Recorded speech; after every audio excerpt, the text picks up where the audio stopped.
दोस्तों स्वागत है आपका द बिगिन स्टडी जी के चैनल पे।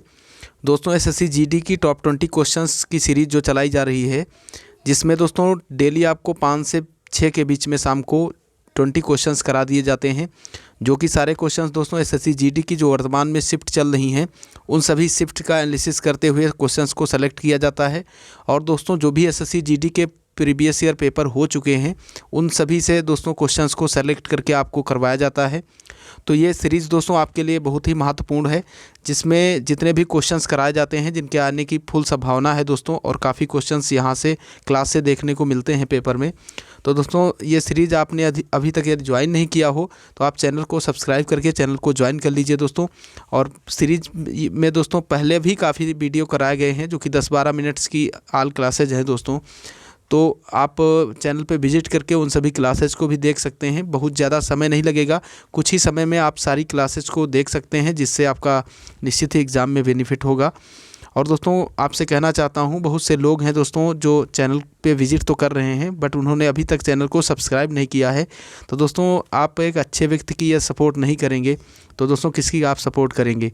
आपके लिए जो अच्छा कर रहा है, आपको कहीं आपका समय बेकार नहीं कर रहा है, बेहतर कर रहा है, तो उसकी आप ज़रूर सपोर्ट कीजिए दोस्तों, ताकि और ज़्यादा आपके लिए बेहतर वो कर सके। तो आइए चलते हैं आज की क्लास की ओर। दोस्तों इसमें जो पहला प्रश्न आज का है वो है विक्रमशिला शिक्षा केंद्र के संस्थापक का नाम है।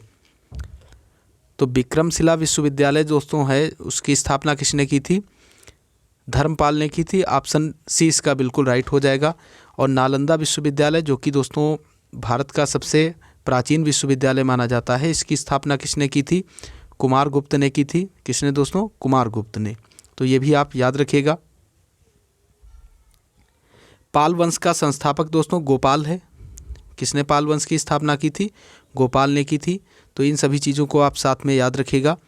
अगला क्वेश्चन देखते हैं। अगला क्वेश्चन है दोस्तों, आज़ाद हिंद फौज कब सक्रिय हुआ था?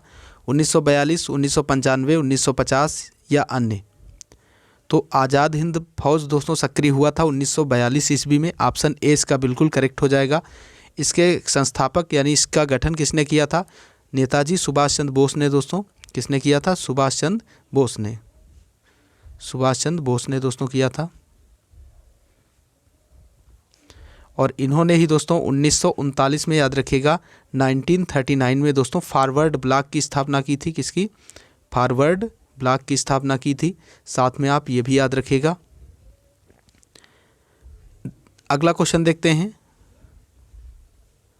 अगला क्वेश्चन है दोस्तों, राष्ट्रीय विकास परिषद कब बनाई गई? सितंबर 1950, अगस्त 1953, अगस्त 1952 या जनवरी 1899? तो राष्ट्रीय विकास परिषद बनाई गई थी दोस्तों अगस्त 1952 में। ऑप्शन सी इसका बिल्कुल करेक्ट हो जाएगा। और इसका जो हेड होता है दोस्तों वो होता है भारत का पीएम, प्रधानमंत्री। अगला क्वेश्चन देखते हैं। अगला क्वेश्चन है दोस्तों, राष्ट्रवाद की अवधारणा का जन्म किस घटना से माना जाता है? पुनर्जागरण से, धर्म सुधार आंदोलन से, फ्रांस की क्रांति से या दोस्तों गौरवपूर्ण क्रांति से?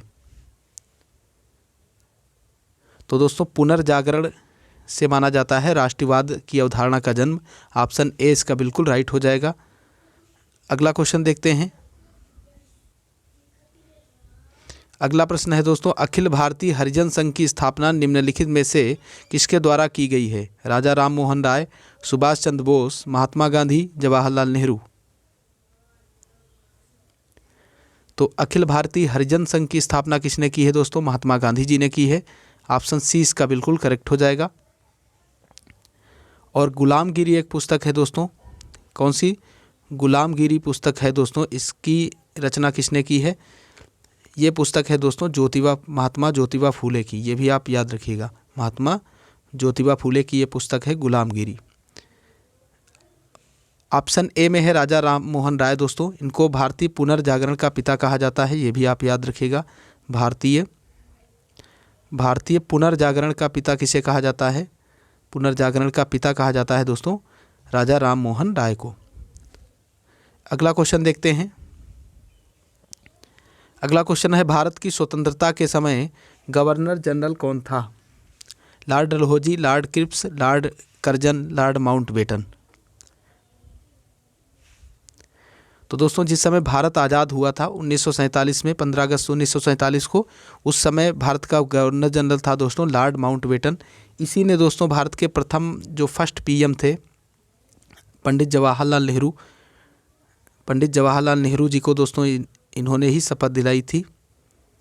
किसने दोस्तों? लॉर्ड माउंटबेटन ने। भारत के पहले कानून मंत्री कौन है दोस्तों? BR अम्बेडकर हैं, ये भी आप याद रखिएगा, BR अम्बेडकर। ये कई बार क्वेश्चन पूछा जा चुका है। भारत के पहले कानून मंत्री। हड़प नीति का जनक कौन है दोस्तों? किसने चलाया था? लॉर्ड डलहौजी ने। ये भी आप याद रखिएगा, हड़प नीति किसने चलाया था? लॉर्ड डलहौजी ने। अगला क्वेश्चन देखते हैं। अखिल भारतीय ट्रेड यूनियन कांग्रेस के प्रथम अध्यक्ष थे दीवाना चमनलाल, लाला लाजपत राय, स्वामी सहजानंद या जवाहरलाल नेहरू? तो अखिल भारतीय ट्रेड यूनियन कांग्रेस के प्रथम अध्यक्ष थे लाला लाजपत राय।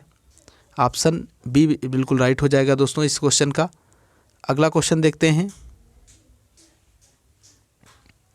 भारतीय राष्ट्रीय कांग्रेस का प्रथम अध्यक्ष कौन था?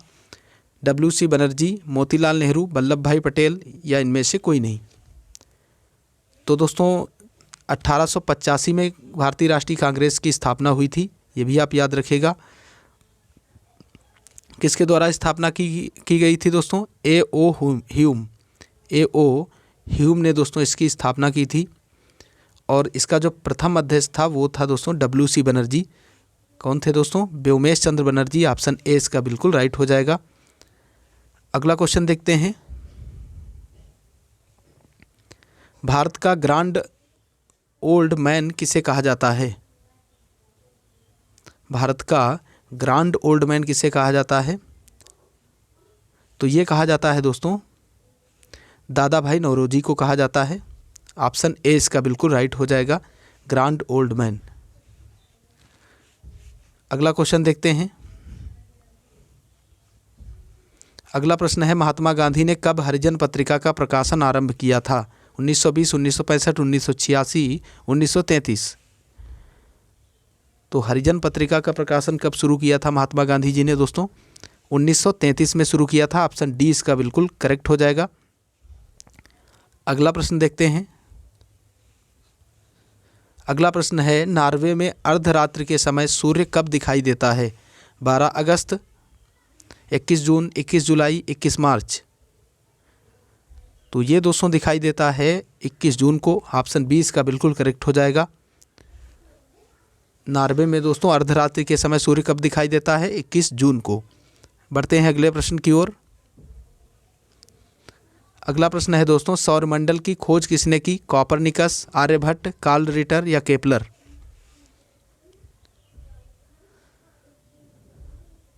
सौरमंडल की खोज पूछा जा रहा है, तो सौरमंडल की खोज किसने की थी दोस्तों?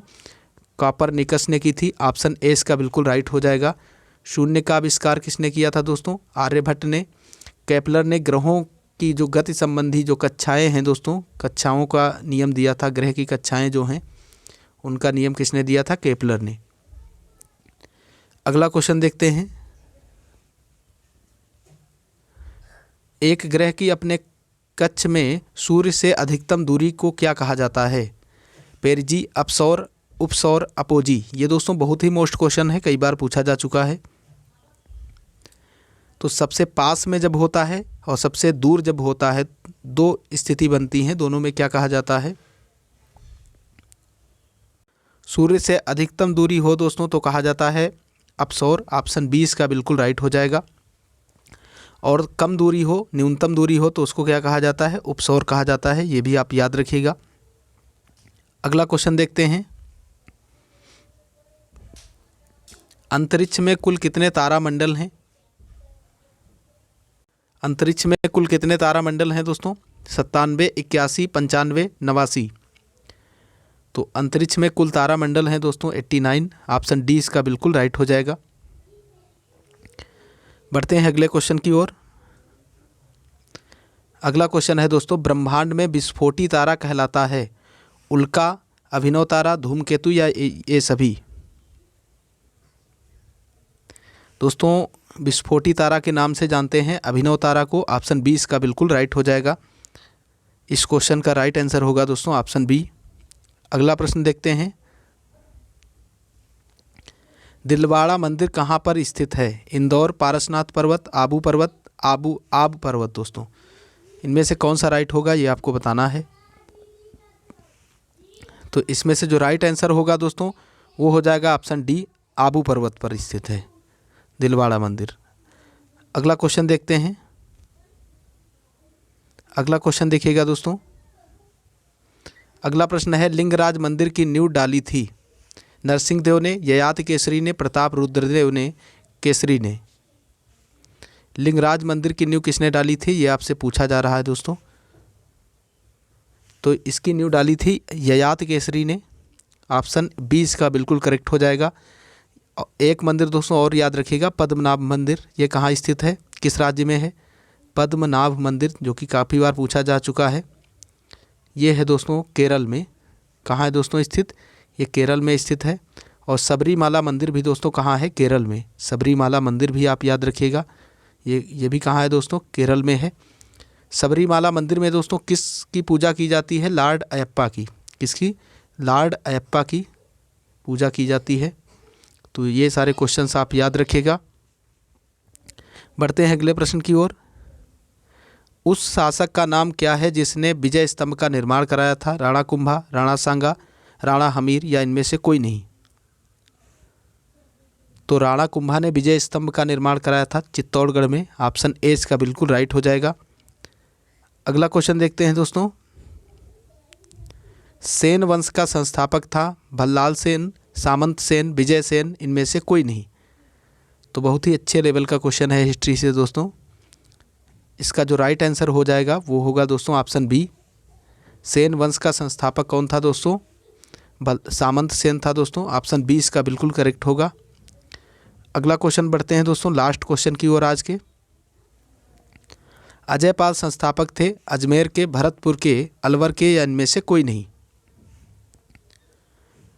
तो दोस्तों अजय पाल संस्थापक था अजमेर का। ऑप्शन ए इसका बिल्कुल करेक्ट हो जाएगा।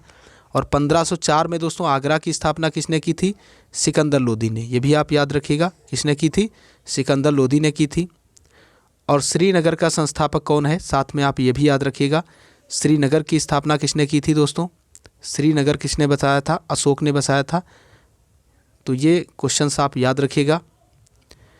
तो दोस्तों आज की क्लास यहीं पे समाप्त होती है। आशा करता हूं दोस्तों क्लास आपको पसंद आई होगी। यदि क्लास आपको पसंद आई है तो आप इसे ज़्यादा से ज़्यादा लोगों के पास शेयर कीजिए। और चैनल को यदि आपने सब्सक्राइब नहीं किया है तो दोस्तों सब्सक्राइब जरूर कर लीजिए, ताकि दोस्तों चैनल को और ज़्यादा मोटिवेशन मिल सके और आपके लिए और ज़्यादा बेहतर काम किया जा सके। दोस्तों ये सीरीज आप ज़रूर अटेंड रोज़ करें, क्योंकि दोस्तों यहाँ से आपको डेली 20-20 करके क्वेश्चंस जो जीएस के कराए जाते हैं वो सारे प्रीवियस ईयर पूछे गए क्वेश्चंस होते हैं। यदि आप इसको डेली अटेंड करते हैं तो निश्चित ही आपका बेनिफिट होगा और आप जीएस में एक बेहतर स्कोर कर सकेंगे आगे। तो पूरी क्लास लास्ट तक देखने के लिए आपका बहुत बहुत धन्यवाद। जय हिंद, जय भारत।